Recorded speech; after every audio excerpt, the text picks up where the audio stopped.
Don't let anybody make you think that God chose America as his divine messianic force to be a sort of policeman of the whole world.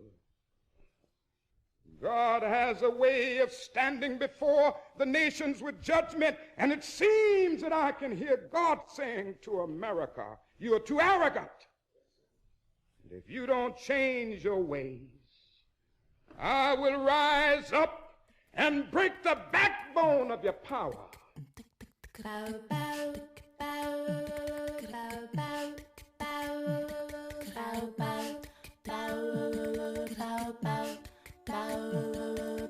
Hotep, which in the language of ancient Egypt means we come with justice in peace.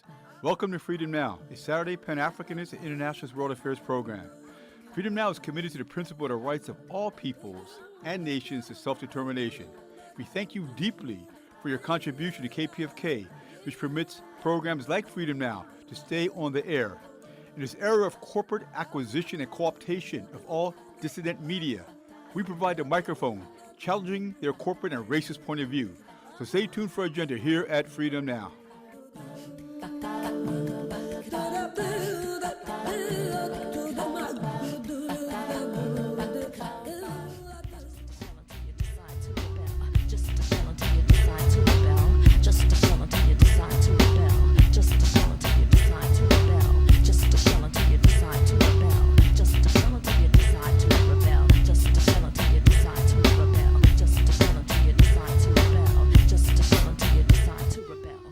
Habarigani. This is Sister Thade with Freedom Now's agenda for this Saturday, November 15th, 2025. Today I want to take a moment with a deep and heavy heart to honor one of our Freedom Now contributors, our dear, dear sister, Jillian Krysni Bell, who made her transition to the ancestor world this week at the young age of 35. She was a political student of our ancestor, Didan Kamathi, when she attended Cal State LA Pan-African Studies program, worked in Skid Row, marched, organized, and protested for Black lives, became a mother to her baby boy Ja, and she was empowered by Didan's ancestral and Pan-African guidance and went to live in Tanzania with her son, where she became a school teacher and businesswoman. Our deepest condolences to her family, especially her son, and to all her relations. Jillian Krysni Bell presente. In processing that Jillian is now an ancestor, with our other producers, Mac, General Jeff, Didan, KPFK programmers who supported Freedom Now, Fernanda Velasquez, G2 Siddiqui, Lawrence Reyes, and Reza Poor, all of them presente. May our work and journey continue to be uplifted by our freedom fighters in the ancestral realm. My heart is heavy this morning, yet la lucha sigue. The struggle continues. Hasta la victoria siempre. We commence today's program with Sister Genesee and the African Drumbeat Historical Calendar. Then, prolific author, radical historian, professor of African American Studies at the University of Houston, and Freedom Now co-producer, Dr. Gerald Horne interviews. Leslie James, reader in global history at Queen University of London, and author of the book Moving Forward, How the West African and Caribbean Press Shaped Black Political Thought from 1935 to 1960. Then, later in the hour, Dr. Horne interviews Andrea Livesey, teacher of history at Liverpool John Moores University in Great Britain, and editor of the book Voices of the Formerly Enslaved in Louisiana. Our music clip mix includes MLK, Zap Mama, Arrested Development, Art Blakey, Clifford Brown, Kenny Barron, Jimmy Heath, Donald Byrd, prison radio commentaries, and more.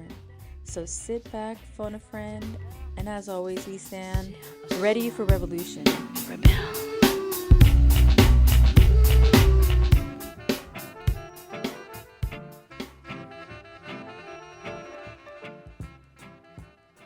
This is Sister Genesee with this week's African Historical Drumbeat Calendar. November 15th, 1998, Kwame Ture, formerly Stokely Carmichael, crossed over to the ancestor world. Kwame, an African born in Trinidad, organized in the U.S. and Africa during the Civil Rights, Black Power, and Pan-African movement, was an ardent proponent of Pan-Africanism and internationalism and a founder member of the All-African People's Revolutionary Party.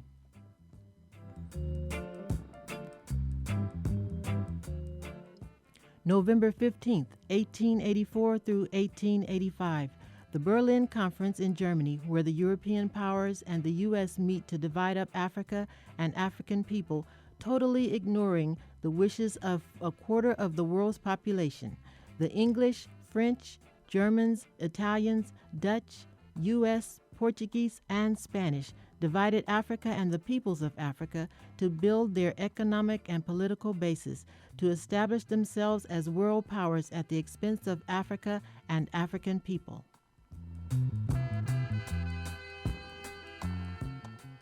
November 15, 1988, the Palestinian Liberation Organization proclaims independence for the Palestinian state from the U.S.-backed settler colony of Israel. November 15, 1930, Mother Jones. When asked where she lived, she said, "Wherever there's a fight." Irish working class shero, she organized against child labor, coal miners, and fought against capitalist exploitation. She was opposed to the women's suffrage movement because it was primarily a privileged women's movement that she felt would divert working class women from the fundamental contradiction of the class struggle that gave birth to women's oppression capitalism. November 16, 1892, the African country of Dahomey, under Behazin, defeated French in their ongoing efforts at freedom from slavery and colonialism.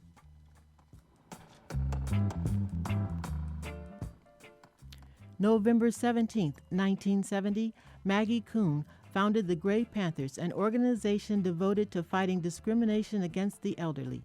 The organization, at the height of its membership, had 8,000 members and worked to change bad transportation for seniors, discriminator banking, and housing for the elderly. November 19, 1968, Modibo Keita, a revolutionary, democratically elected Pan-Africanist Prime Minister of the West African nation of Mali, home of the world's first university, Timbuktu, was overthrown by a French-backed coup d'etat. November 19, 1930, Griselio Torresolo, a Puerto Rican-born nationalist woman and participant in the November 4, 1950 uprising against the U.S. continued colonial occupation of Puerto Rico, was arrested in their effort to assassinate President Truman.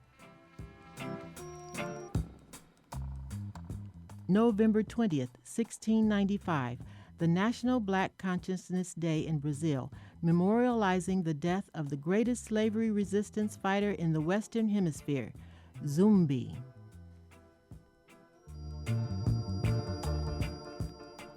November 20th, 1972, ZANU of Zimbabwe, the leading revolutionary party, launches guerrilla warfare against the rogue European settler regime of Ian Smith and its U.S. and Britain-backed supporters. November 22nd, 1930, the Nation of Islam was founded.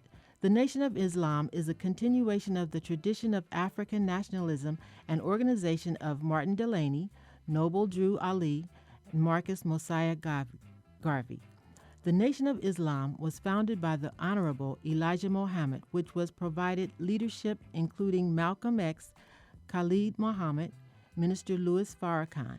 It is the largest organization of African people in the United States.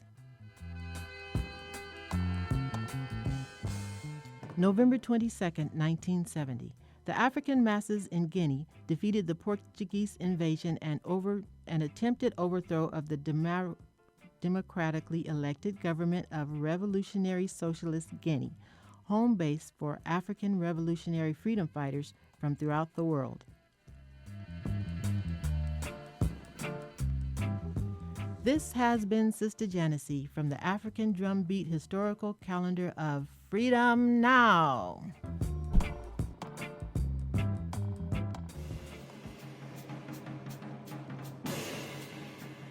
For KPFK Los Angeles, this is Gerald Horne, and with me on the line is Leslie James, reader in global history at Queen Mary University of London and author of the book, The Moving Word, How the West African and Caribbean Press Shaped Black Political Thought, 1935 to 1960.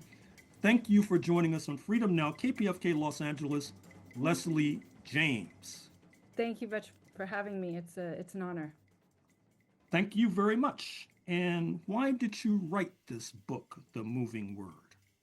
So I wrote this book out of two things that were bothering me, two dissatisfactions with the stories that I had seen told about the period roughly between the Italian invasion of Ethiopia in 1935 and political sovereignty for much of West Africa and the Caribbean, British West Africa and the Caribbean by 1960. It emerged out of previous work that I had done on a man named George Padmore, who was an important Pan-Africanist and Marxist. And in that work, I came across, I fell into his immense work writing for newspapers. And through that work, I found that he was a network, a real hub for clipping and sending articles to newspapers in Trinidad and Jamaica and Barbados and Ghana and Nigeria and South Africa. And from that, I realized that these newspapers were just a real resource for Pan-African thinking. And so that was initially starting to dig into that resource. And I said it emerged from why I wrote the book was I had kind of two frustrations or dissatisfactions and questions that I was trying to answer. One of those was where does Black political thought happen, and who gets historicized as a Black intellectual?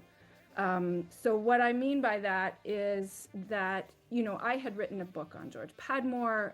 We can speak more about some of the big figures like Marcus Garvey, W.E.B. Du Bois, C.L.R. James, the kind of main thinkers who are identified with Black political thought. And what I really realized was that these newspapers showed, instead of just these great men, these great individuals, there was a groundswell of debate about the meanings of freedom, the meaning of colonialism. And I realized that these thinkers really need to be better situated in a whole terrain of debate that was happening at the time. So who gets historicized as a Black intellectual? What I hope to do in the book is to make other names like, Nnamdi Azikiwe is fairly well known, but all of the kinds of editors who, like J.V. Clinton in Nigeria, Zeman Rose Scarlett in Trinidad, and all kinds of people who were really part of the conversation, but have been kind of not really recognized as part of a kind of canon. So what I wanted to do instead was show what I call in the book a collective intellectual history, building on people like Julius C. Scott, who wrote a history of the Haitian Revolution and how ideas were being circulated between sailors and enslaved and free people. I wanted to do something similar for the 20th century. And then I also wanted to better answer that question of where does Black political thought happen? And my dissatisfaction with some of the work that has been done on Black internationalism and Pan-African thought is that it tends to it tends to show thought happening in places like Paris and London and Harlem. And then the broad picture is that these are the kind of hubs and that all of the ideas were dispersed from these places. And so what I've tried to do in the book is really show that that kind of one-way traffic is not really an accurate picture of what was happening. And instead you have ideas and information and poetry and stories being sent across the Atlantic between Trinidad and the Gold Coast and Jamaica and Nigeria, and that it's not a case simply of colonized intellectuals moving to London or Paris or Harlem and then sort of sending information back.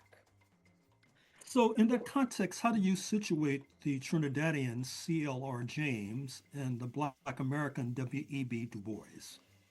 So both of those brilliant writers and thinkers wrote really important works in the 1930s. So W.E.B. Du Bois is moving towards Marxism in the 1930s in his thinking, and he produces Black Reconstruction in 1935, which was really important for arguing that the Civil War was what he calls a general strike.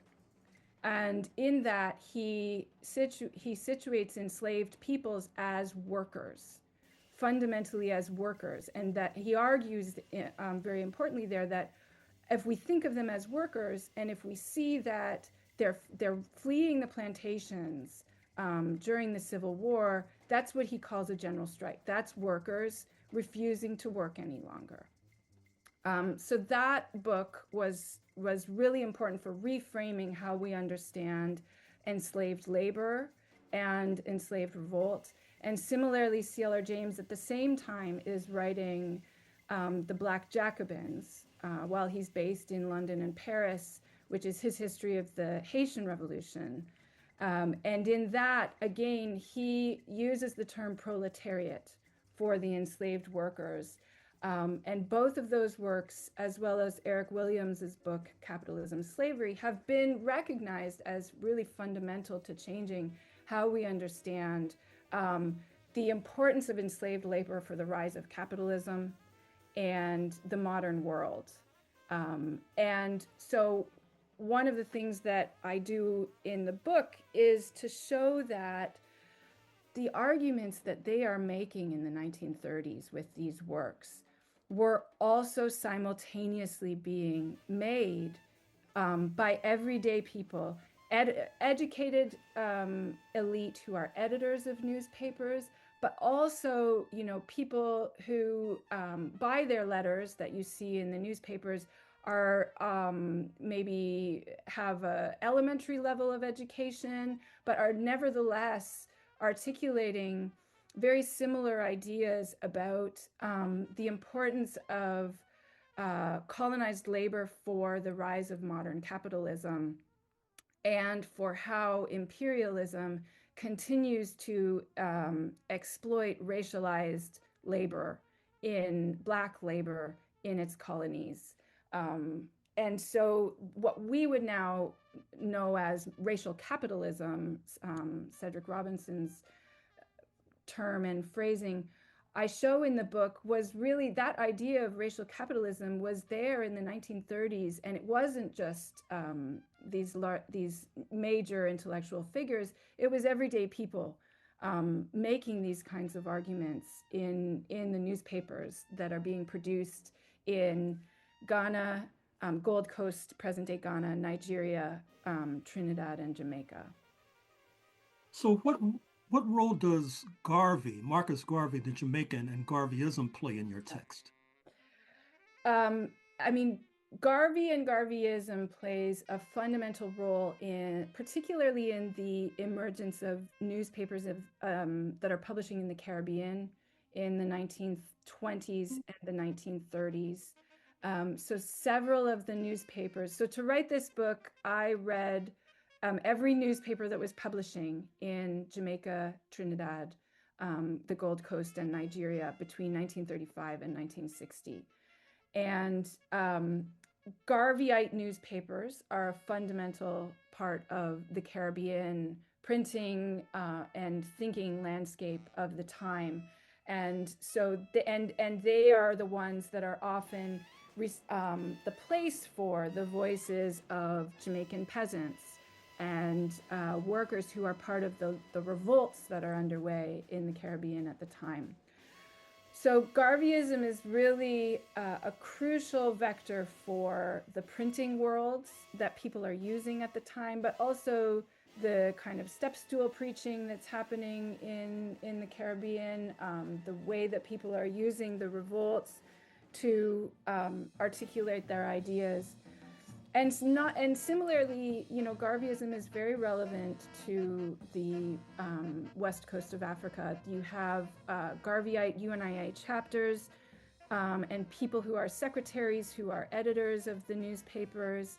So you can see people, what I think really debating the ideas of Garveyism. And I think it's really important to, and there's many people who, Keisha Blaine and Adam Ewing and others who have really worked to show how Garveyism really is what people made it. It's very malleable. And you can see in these newspapers people debating the ideas of Garveyism, interpreting for them and adding into the ideas of Garveyism, their own interpretations and their own understandings as it makes sense in Nigeria for people. So what role does the West African leader Nnamdi Azikiwe play in your pages? So Azikiwe is also a really crucial figure. So Nnamdi Azikiwe was born in Nigeria and raised in Nigeria. He comes to the United States in the 1920s, meets many people while he's at school in the United States. And then he goes back to West Africa in 1933, I believe, and becomes an editor of a really important paper, the Gold Coast Spectator. And he is also a key figure of a sedition law that becomes a major sedition law case in the mid to late 1930s in the Gold Coast. So he and another important Sierra Leonean figure, ITA Wallace Johnson, are arrested for sedition for an article that ITA Wallace Johnson writes in Azikiwe's newspaper, the Gold Coast Spectator. They both really adeptly challenge the colonial courts and judicial system, and both end up getting out of the court cases. Azikiwe is initially found guilty, and then he argues his way out. But they, through this court case, become kind of cause célèbre of freedom of speech in the colonies. And they get a lot of attention in Britain. Many people based in Britain are fighting for their cases. And they really draw attention. They get attention in African-American press and in the Caribbean press, and people really supporting freedom of speech and freedom of the press. And both of those issues become really fundamental to how newspapers understood themselves. They use the term in West Africa, the fourth and only estate. And I think that's a really adept, actually, anti-colonial critique, I argue in the book, because what they're saying and what these newspapers do is to say we are the only democratic component in colonized societies. And these newspapers, by experimenting, by clipping and reprinting and sharing poetry, and using local forms in Trinidad, they have a Creole language column in the newspaper. in Nigeria and the Gold Coast, they have really experimental genres that speak in local ways of speaking. And what these newspapers do as the fourth and only estate is really to challenge the understanding of what a respectable newspaper is, and challenge the lack of freedom of speech and freedom of expression in the colonies. And Ezekwe is a fundamental person in that. And then he goes on to found his own newspaper conglomerate in Nigeria after 1937. The main newspaper is the West African Pilot, and the West African Pilot becomes the most widely circulating newspaper in West Africa. You will see it being clipped and reprinted in the African American press, in the Caribbean press, in the Black British periodicals and newspapers of the time. So it becomes a real fundamental newspaper that is being circulated, and notorious among colonial authorities as well. I mean, they know Ezekwe and his newspaper. And of course, through that, Ezekwe goes on to be a major political figure. He's elected to office, and he becomes the first prime minister in Nigeria. So who was Amy Bailey, and what role does she play in your pages?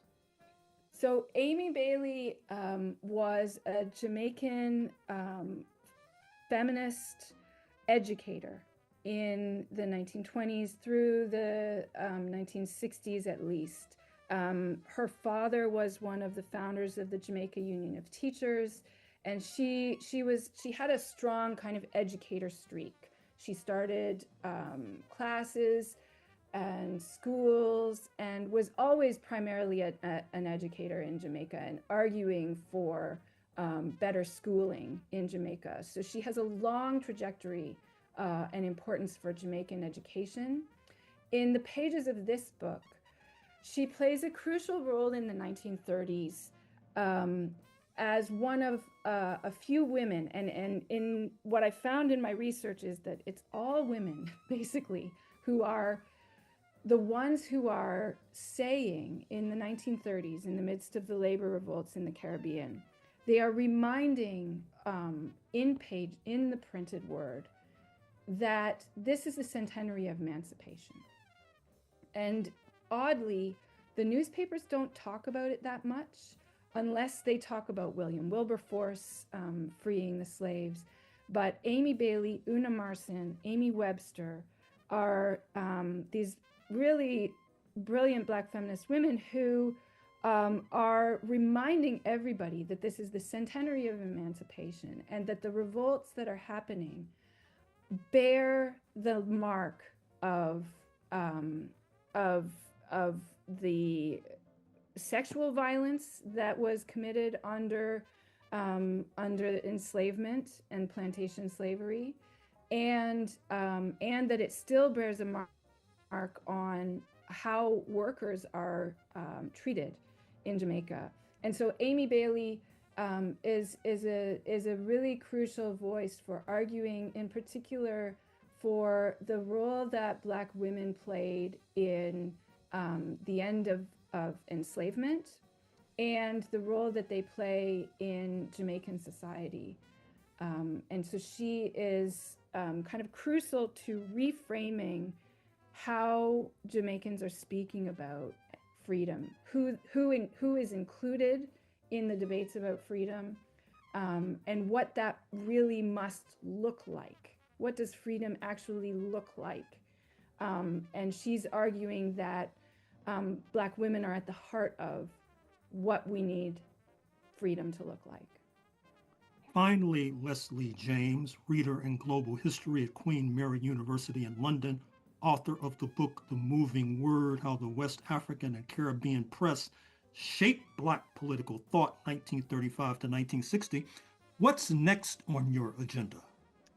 So I'm actually going to start work on something that does appear in the book, which is, we didn't get a chance to talk about the role of Ethiopia, but the other part of this story is the immense importance of Ethiopian sovereignty and the disrespect of Ethiopian sovereignty in 1935 and the crucial role that plays in the debates about freedom and colonialism and fascism that are underway in the 1930s.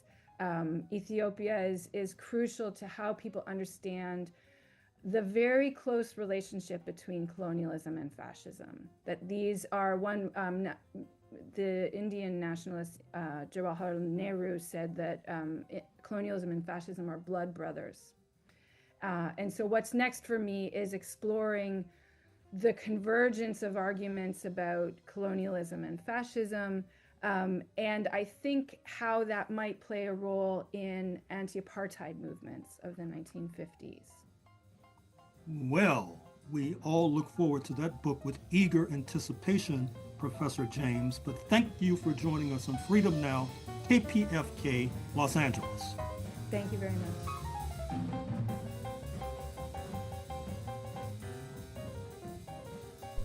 This is Sister Flora, and you are listening to Freedom Now at KPFK 90.7 FM in occupied Mexico, including Los Angeles, 98.7 FM Santa Barbara, 93.7 FM in San Diego, and streaming live on the web at kpfk.org.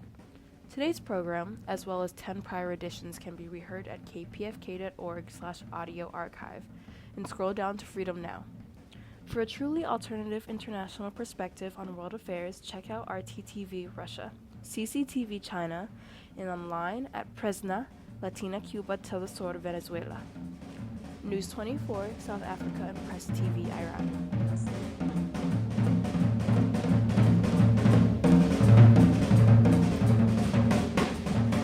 Peace, this knowledge one God, Allah calling from Pelican Bay State Prison. On 10/30/2025, Peace Officer Ford wrote a 115 on God for being out of bounds. As I was facilitating our God-centered culture for Opposite Nation of God's Nerve, I had previous permission to do so from Sergeant Bales, who later in conversation admitted to Peace Officer Ford he gave me permission. Ford became aggressive with his own sergeant in saying, "Oh, we just letting them do what they want, huh?" and stormed off. Prior to this conversation, Officer Ford walked up to me and immediately pulled his jacket behind his can of mace as to indicate hostility, like drawing his gun. I stepped back and projected a nonviolent energy as I confronted him in front of his sergeant. An administrative 115 is a 128 chrono, a verbal warning, yet it won't be viewed like that by a board member or a DA when you're up for release. So that is the narrative Ford and his racist fellow officers here at Pelican Bay look to create. The 115 has not been heard because the crosses they continue to lay without following the law. Employees' operation manual is being violated here to its fullest degree, EOM CDCR. These racist officers prevent ADA workers' assistance, programs for rehabilitation, religious program activity, ADA medical treatment, medication distribution. All these things are hindered and embedded in racism here at Pelican Bay. And first and foremost, custody staff, who has control over the doors you need to pass to get to any one of these places. Peace. We as brothers with all the human families need your help. Please contact Prison Law Office 510-280-2621, CDCR headquarters in Sacramento, the Secretary, CDCR, CURB, and any other grassroots or any other organization that can shed light and bring people into Pelican Bay State Prison B facility to monitor, not only monitor, but view this racism for themselves. Also, all and any civil rights lawyers, students, etc., that can actually make a difference in this process. Thank you. My name is Knowledge One God Allah. I'm a God of the Father, Nation of God's and Earth. My honorable name is Darren Cornelius Stanley. I am in B facility, 6th building, 1119, Pelican Bay State Prison. Thank you, and I appreciate your assistance and your help. Peace. These commentaries are recorded by Prison Radio.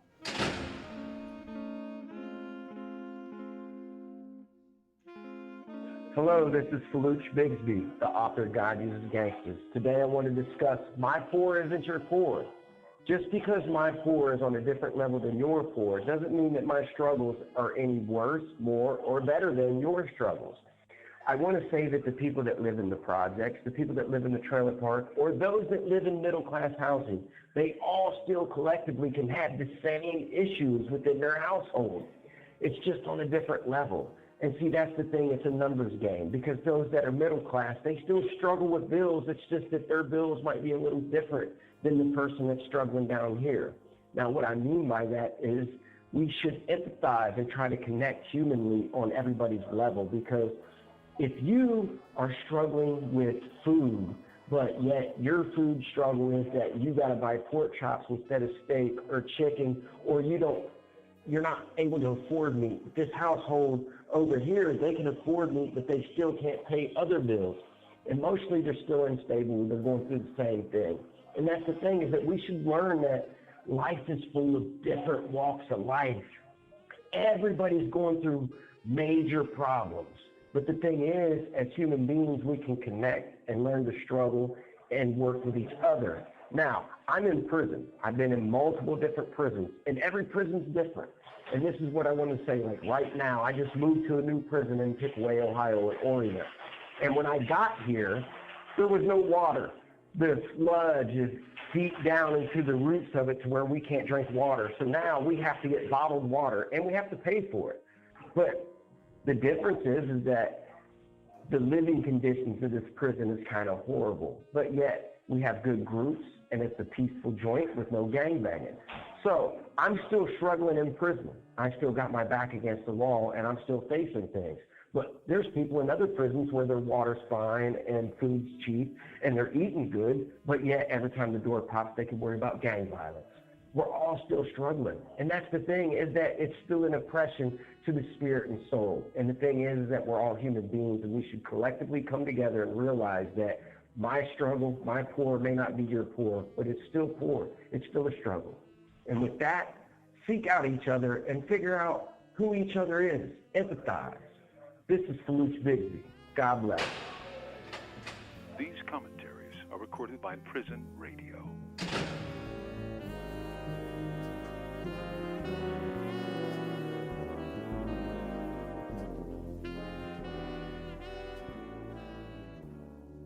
We will now continue with historian Professor Dr. Gerald Horne. For KPFK Los Angeles, this is Gerald Horne, and with me on the line is Andrea Livesey, who teaches history at Liverpool John Moores University in Great Britain, and is editor of the book Voices of the Formerly Enslaved in Louisiana. Thank you for joining us on Freedom Now, KPFK Los Angeles, Andrea Livesey. Thank you for inviting me. It's great to speak to you today. Ditto. So why did you produce this book? Yeah, so interesting. So I think that this is kind of the first question people ask when they speak to me. Obviously, I'm from Liverpool in the United Kingdom, and you may or may not be aware that Liverpool really was the centre. Or by the end of the 18th century, it was the centre of the transatlantic traffic in enslaved Africans. It also had a really close relationship with the southern states. In fact, during the Civil War, it had a de facto Confederate embassy. So there's a really close relationship with enslavement in Liverpool, and it's a history that we are, over the last couple, in fact 2 decades, I suppose, only just starting to come to terms with and reckoning with. And, we're going to be reckoning with the legacies of this for a long time. Is there anything that is said in this volume about the circum-Caribbean roots of these Africans, especially Haiti and Cuba? Yeah, absolutely. So, Louisiana, of course, is really part of that Caribbean network. And whilst this book records the voices of formerly enslaved people that were freed whilst children, they quite commonly talk about parents or grandparents. And some of these were people who came to the United States, to Louisiana, after the Haitian Revolution.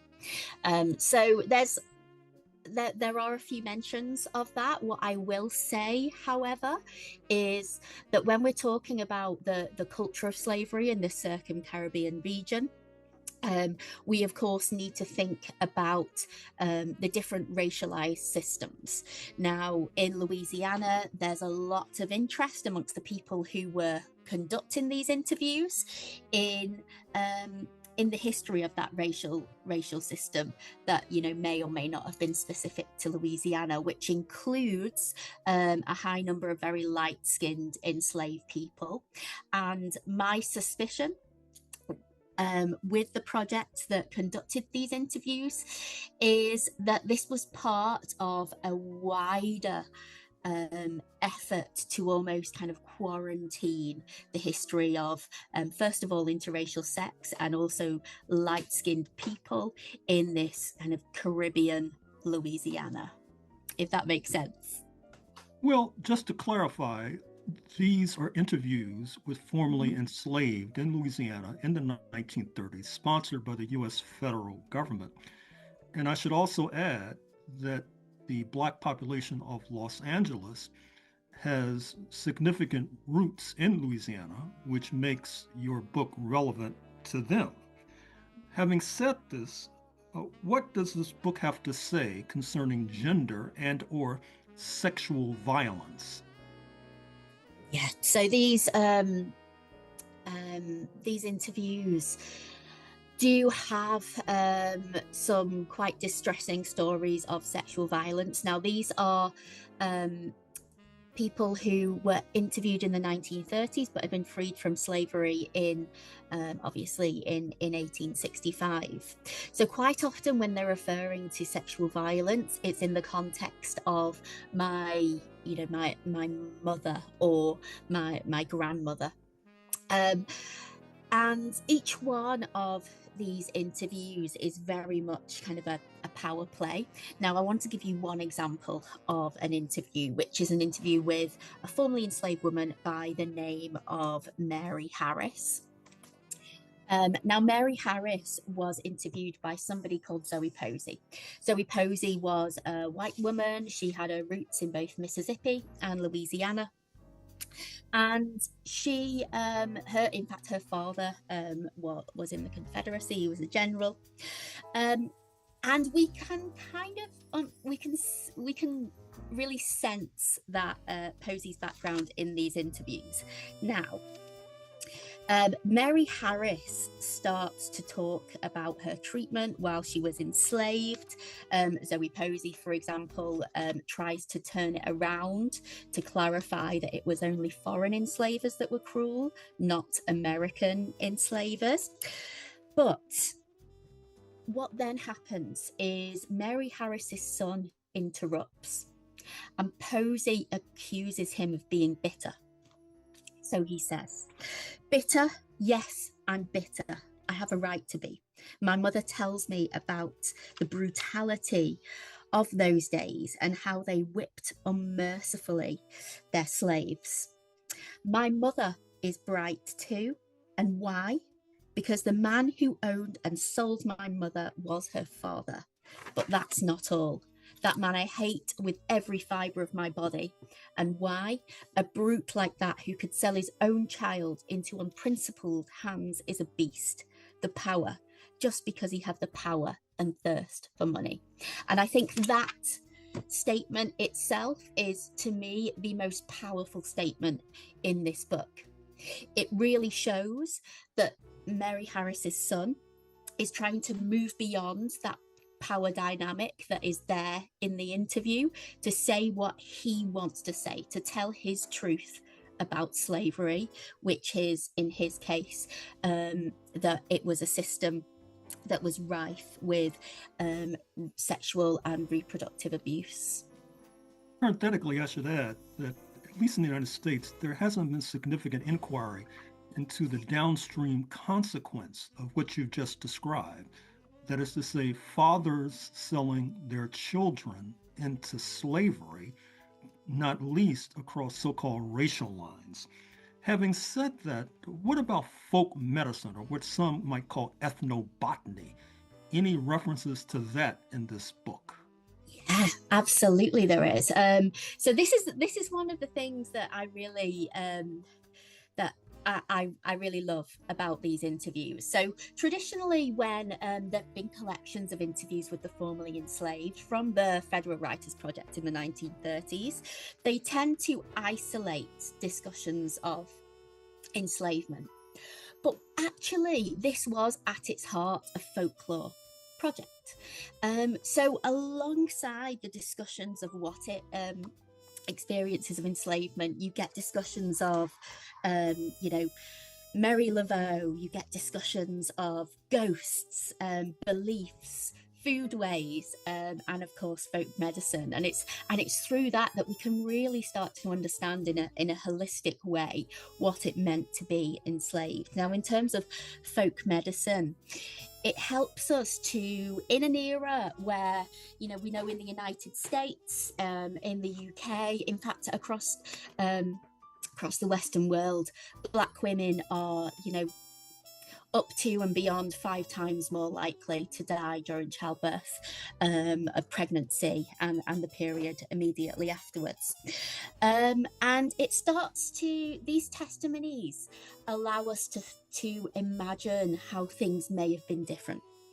So they tell us a lot about the care that people received in their own communities, care that was, of course, increasingly regulated, and a little bit of regulation isn't a bad thing, but what we see is Black people being pushed out of medical care as medicine is increasingly kind of professionalized.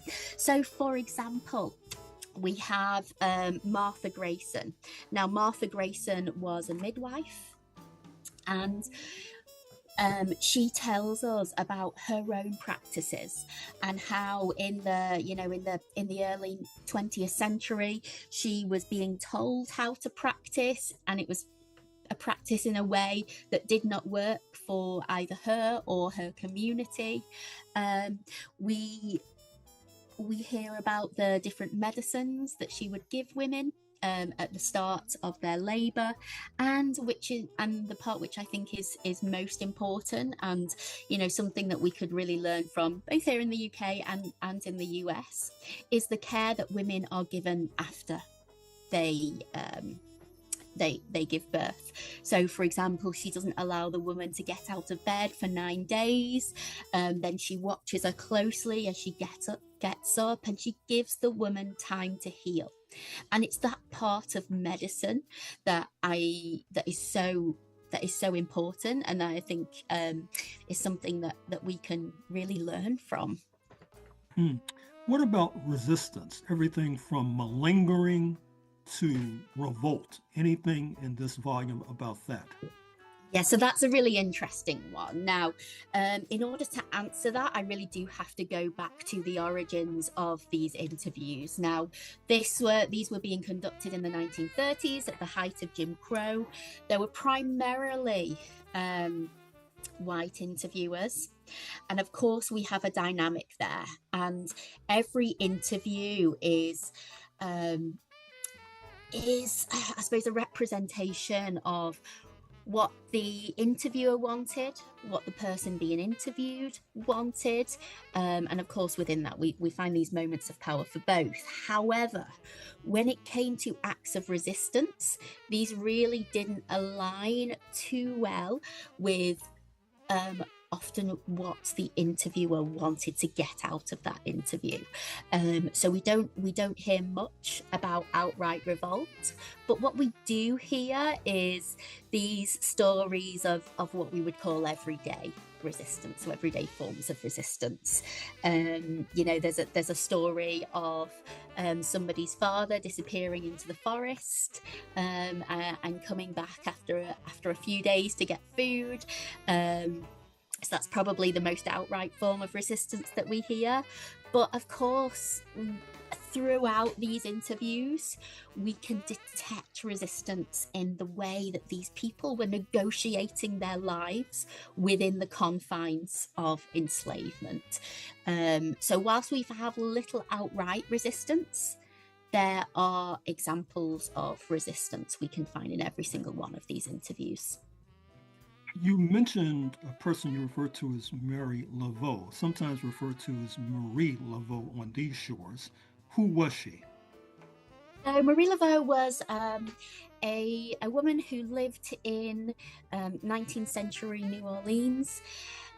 Now she is known as kind of the voodoo queen of New Orleans, and there's a whole host of representations of her, both contemporary and modern day, within popular culture. But in the 1930s, they were almost kind of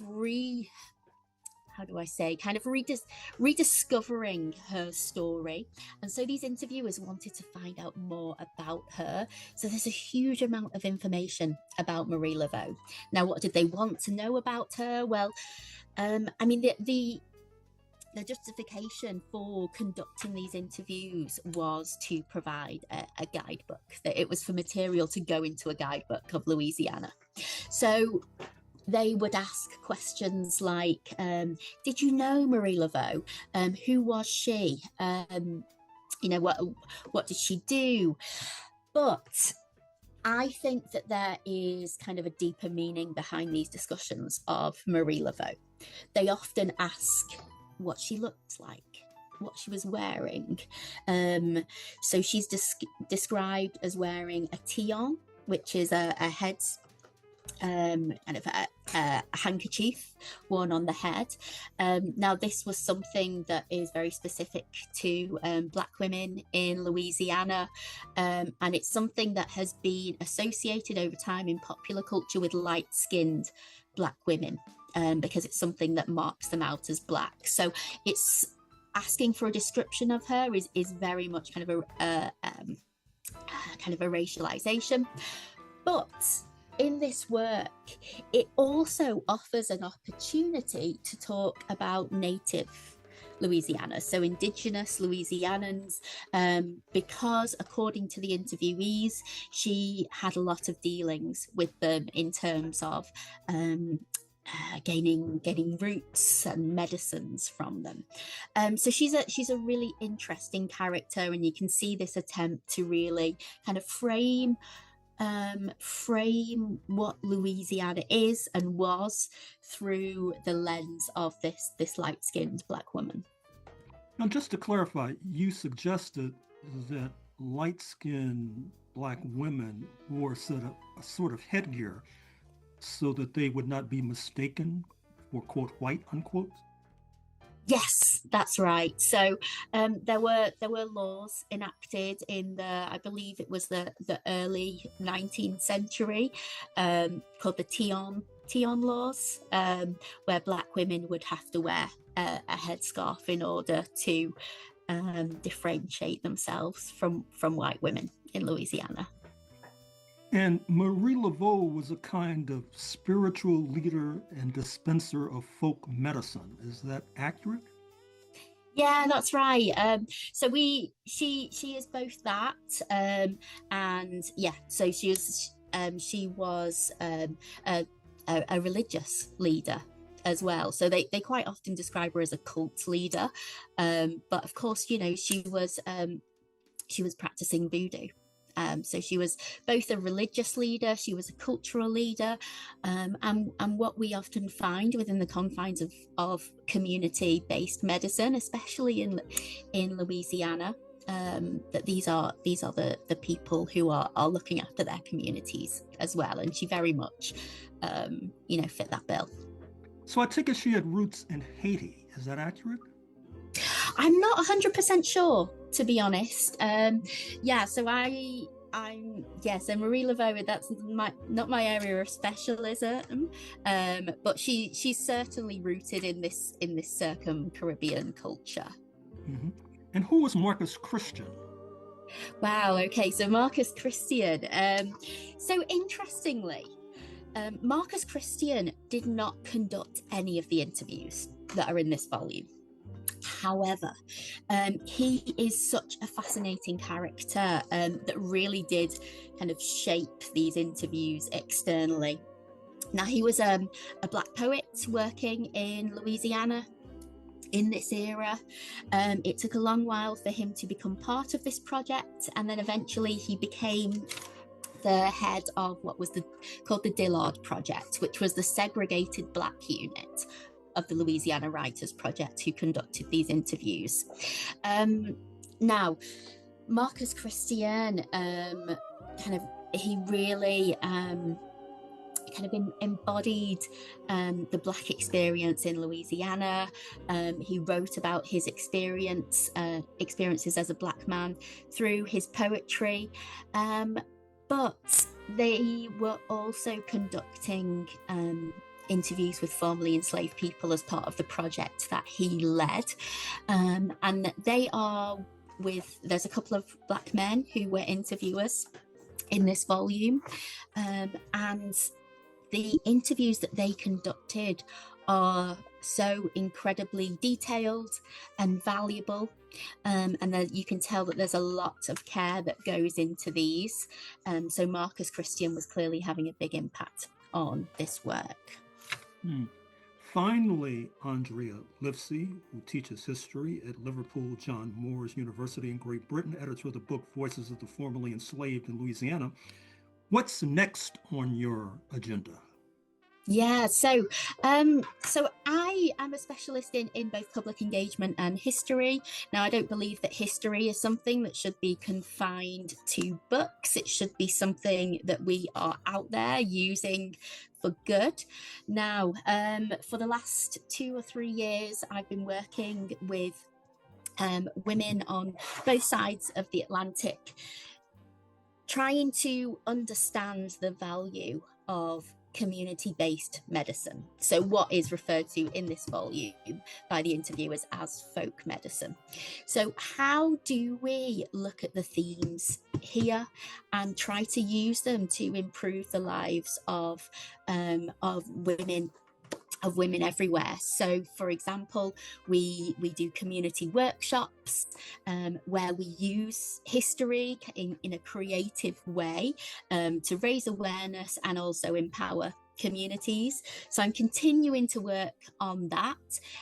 Writing at the moment is secondary, but we go through phases, don't we, as historians? So yeah, doing a lot of engagement work and understanding that incredible role that Black women have played in communities, both in the US but also in Europe, in looking after people, looking after their families, looking after wider communities, and really taking back, or taking back that power from the white medical institutions that stole that in the 19th and 20th century.